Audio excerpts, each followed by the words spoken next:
In business, speed is often treated as a shortcut to credibility. The faster something launches or grows, the more legitimate it appears. Momentum becomes a signal that things are working well, even when the foundation underneath is still taking shape. For many founders and investors, the pressure to move quickly is constant, reinforced by stories that celebrate rapid wins and immediate visibility.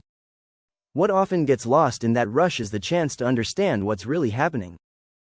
Decisions are made before systems are tested, and products begin expanding before they have a clear purpose. Over time, the push to move fast can weaken even the strongest ideas, leaving little room to adjust once the early excitement fades. Across industries, a different way of thinking has been gaining ground. Some builders and investors are choosing to move more deliberately, paying less attention to how quickly something grows and more to whether it can hold up as time goes on. Long-term vision, in this sense, isn't about slowing down. It's about knowing where you're headed and building toward it with intention, rather than reacting to urgency. For those who think long-term, vision isn't something saved for planning sessions or distant milestones. Instead, it shows up in everyday decisions. Big goals are broken into smaller steps that can consistently be taken, and progress is measured by movement, not spectacle. As long as each decision points in the right direction, even modest gains carry weight. Few know this better than Felix Römer, founder and investor.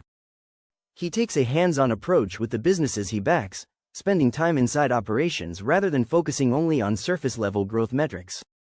Instead of pushing to scale as quickly as possible, he looks closely at how decisions are made from day to day, where there's friction, and how customers respond once the initial launch phase has passed. Staying involved at that level makes it easier to spot issues early on, before they turn into larger problems.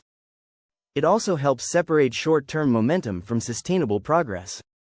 Growth still matters, but it's evaluated in context, based on whether the underlying systems are ready to support what comes next. As ventures grow, complexity often follows. Features pile up, processes multiply, and decision-making tends to slow down. In those moments, long-term thinking often calls for restraint rather than expansion. Felix Römer encountered this during a project where growth stalled because the product had become too complicated. Instead of adding more features, the decision was made to remove them. The product was stripped back to its core value and rebuilt around what mattered most. The creative solution was actually removing features, he said. We noticed that engagement increased almost immediately because the product became intuitive instead of impressive. Sometimes you just have to simplify the process. The takeaway extended beyond that single project. Sustainable growth does not always come from doing more. Often, it comes from knowing what to leave out. When products and systems are easier to understand, people engage more naturally, and progress follows without being forced. That pattern shows up again and again in successful businesses. When something becomes difficult to use or manage, the issue is usually complexity, not effort.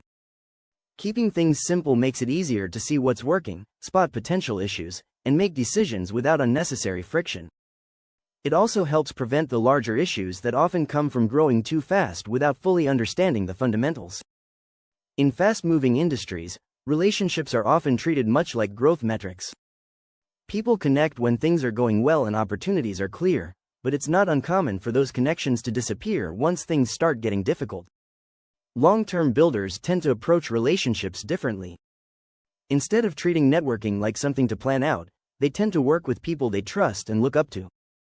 Those relationships usually grow through shared work or mutual connections and last because people stay in touch and help each other whenever they can.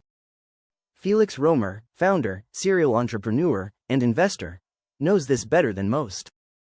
I've never approached networking in a strategic way, he said. I focus on building relationships with people I respect and can learn from. For him, the importance of a close network became especially clear during a difficult period in 2019. At the time, he was dealing with a major tax bill tied to his business activity. The amount was large enough that it threatened to use up nearly all of his savings. As the situation became more stressful and uncertain, many people he expected to hear from stopped reaching out. One person didn't.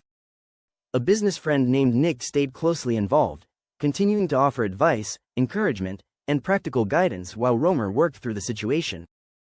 The experience made Römer realize how common it is in entrepreneurship and investing for people to show up only after someone is already successful.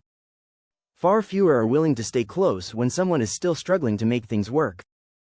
Since then, he's been more intentional about supporting founders earlier, offering motivation and support even when the outcome isn't clear. For him, networking is about building relationships that hold up when things get hard, and being the kind of person who shows up when it actually matters. The pull toward speed in business is understandable. Moving fast can create the feeling that something is working, especially when early growth is visible. But speed alone doesn't explain whether a business is actually built to last. Without time to understand what's happening beneath the surface, quick wins can hide problems that show up later. Looking at work through a longer lens changes what progress looks like. Instead of focusing only on immediate results, the focus moves to whether decisions are building something sustainable. Impact, seen this way, isn't always obvious right away. More often, as Felix Römer explains, it shows up gradually in the way others respond. When other builders start adopting ideas we've put out, or when competitors adjust because of something we shipped, that tells me the work is influencing the space, he said. In this context, success isn't just about results. It also includes how those results are reached. Staying aligned with personal values, being disciplined, and treating people with respect continue to matter as the work evolves. Confidence helps people make decisions, but those decisions still need to take other people into account. Across industries, builders and investors who take this long-term approach tend to make similar choices. They slow down enough to understand what's actually working, simplify when complexity starts to get in the way, and build relationships that don't disappear when things get difficult. Over time, those choices create businesses that are more equipped to adapt when conditions change. In a business culture that often rewards urgency, choosing to move with direction can feel counterintuitive. Yet again and again, it proves to be one of the most practical ways to build something that lasts.